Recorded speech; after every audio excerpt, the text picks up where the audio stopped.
When did the leaves return? What the bare tree knew about waking up. One morning in March, I looked up and the tree was green. You don't understand. I could have sworn that that day or the day before it had been bare.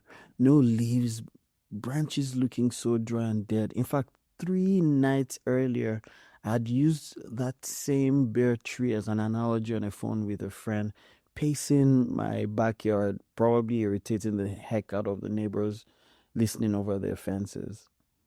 All winter, it had been bare, naked branches against a gray sky behind the yard where I'd been sitting most mornings with a book and a cup of coffee and Milo at my feet. And then, 3 or 4 days into spring, was a different tree. One day, two, three. When did the leaves really return? I've been sitting right there.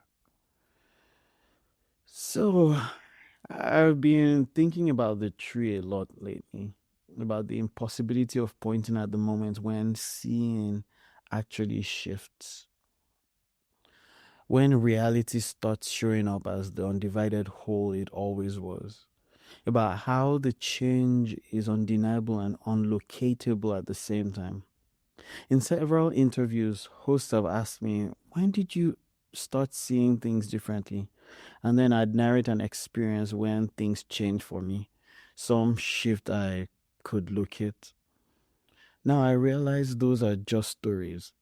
Like every story, mostly meaningless. Like every story, just a fragment of my imagination. Like every story, they just need to be dropped. The hope of the seeker is that one day something dramatic happens and then they finally will become enlightened. My gosh, no wonder the seeking becomes painful and endless. No wonder we become sad when the expectation of some grandiose event fails to happen. So we spend hours in meditation, prayer, fasting. Some reach for psychedelics. Some hope the experience that happened to random guru will happen to them. And then what? Sail into the golden sun forever? Huh. I tell you this for free. Even if one has an awakening, life will come back for its pound of balance. So here's what's true. We are always being refined. We are always being changed. Even our deep sleep is in favor of wakefulness. Each relationship, each circumstance, each event is in the service of awakening. Everything we have ever encountered has been a tool for our highest purpose, whether we know it or not. So, in some ways, there's nothing to do. No meditation, no silent retreats, no need for yet another practice. And yet, the paradox has another face. The meditation, the practices, the silent retreat, those are also what the unfolding is asking for. The pull to lucid waking does the pulling. So, what do we do? We take the posture of the five who kept their lamps filled with oil, the wise ones in the parable of the 10 virgins. Their wisdom was this: they didn't know when, and they kept the lamps filled anyway. So stay ready, stay tended, effortlessly. My gosh, the paradox is the joke after all. The ability to stay effortless yet ready. That's the entire posture. Isn't it just crazy that that's what it means to be awake, literally?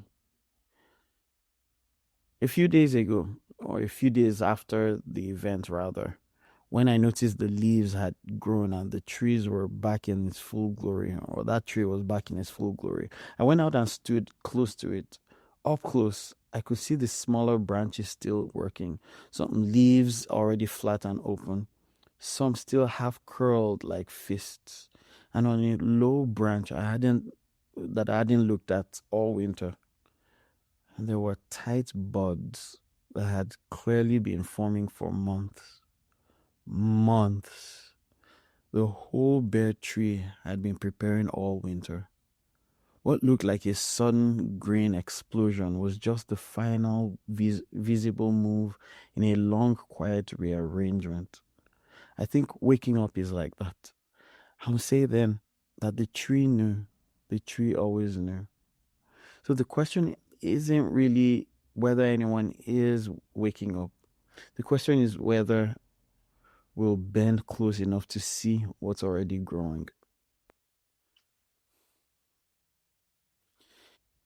A small thing to sit with this week. What in your life has been quietly preparing all winter? You don't have to make it spring. You just have to bend close.